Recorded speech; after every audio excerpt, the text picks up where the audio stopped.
Hello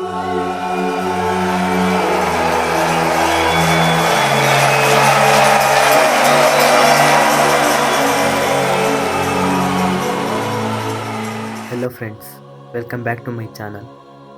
ಇಂದಿನ ಈ ವಿಡಿಯೋದಲ್ಲಿ ಡಾಕ್ಟರ್ ವಿಷ್ಣುವರ್ಧನ್ ಅವರ ಬಗ್ಗೆ ತಿಳಿದುಕೊಳ್ಳೋಣ ಬನ್ನಿ.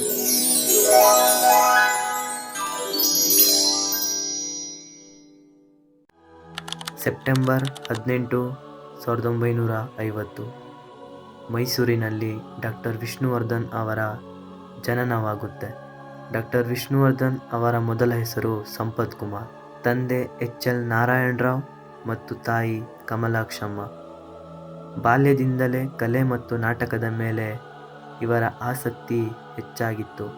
ಮೈಸೂರಿನ ರಾಷ್ಟ್ರೀಯ ಕಾಲೇಜಿನಲ್ಲಿ ವಿದ್ಯಾಭ್ಯಾಸ ಮುಗಿಸಿದ ನಂತರ ನಾಟಕ ರಂಗದಲ್ಲಿ ಪ್ರವೇಶಿಸುತ್ತಾರೆ. ಇಲ್ಲಿ ಅವರು ಹಲವು ನಾಟಕಕಾರರ ಮಾರ್ಗದರ್ಶನದಲ್ಲಿ ಕಲೆಯ ಬುನಾದಿ ಹೊಂದಿದರು. 1972 ಪುಟ್ಟಣ್ಣ ಕಣಗಲ್ ಅವರ ನಾಗರಹಾವು ಚಿತ್ರ ಬಿಡುಗಡೆಯಾಗುತ್ತದೆ. ಈ ಚಿತ್ರದ ನಾಯಕರಾಗಿ ವಿಷ್ಣುವರ್ಧನ್ ಅವರು ಬಣ್ಣ ಹಚ್ಚುತ್ತಾರೆ. ಈ ಚಿತ್ರದ ಮೂಲಕ ಅವರು ಒಬ್ಬ ಆಕ್ರೋಶಿ ಯುವಕನ ಪಾತ್ರಕ್ಕೆ ಜೀವ ತುಂಬುತ್ತಾರೆ. ಬಂಧನ, ಮುತ್ತಿನಹಾರ, ಸಾಹಸಸಿಂಹ 200ಕ್ಕೂ ಹೆಚ್ಚು ಚಿತ್ರಗಳಲ್ಲಿ ಅಭಿನಯಿಸಿದ ಇವರು ಕೇವಲ ಕನ್ನಡ ಮಾತ್ರವಲ್ಲ, ತಮಿಳು, ತೆಲುಗು, ಮಲಯಾಳಂ, ಹಿಂದಿ ಚಿತ್ರಗಳಲ್ಲೂ ತಮ್ಮ ಅಭಿನಯ ತೋರಿಸುತ್ತಾರೆ. 1975 ಚಿತ್ರನಟಿ ಭಾರತಿ ಅವರನ್ನು ವಿವಾಹವಾಗುತ್ತಾರೆ.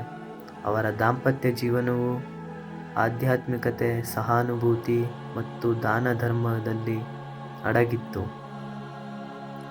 ಕೀರ್ತಿಯ ಮಧ್ಯೆಯೂ ಅವರು ಒಬ್ಬ ಸರಳ ವ್ಯಕ್ತಿಯಂತೆ ತಮ್ಮ ಅಭಿಮಾನಿಗಳೊಂದಿಗೆ ಸಮಾನತೆ ಸಾಧಿಸುತ್ತಾರೆ. ಸ್ನೇಹಿತರೆ, ನಾನು ಮಾಡುವ ವಿಡಿಯೋಸ್ ನಿಮಗೇನಾದರೂ ಇಷ್ಟವಾಗ್ತಿದ್ರೆ ಚಾನಲ್ ಅನ್ನು ಸಬ್ಸ್ಕ್ರೈಬ್ ಮಾಡಿ ಹಾಗೂ ಪಕ್ಕದಲ್ಲಿರುವ ಬೆಲ್ ಐಕನ್ ಅನ್ನು ಒತ್ತಿ. ಮುಂದಿನ ವಿಡಿಯೋ ಯಾರ ಬಗ್ಗೆ ಮಾಡಬೇಕೆಂದು ತಪ್ಪದೇ ಕಮೆಂಟ್ ಮಾಡಿ.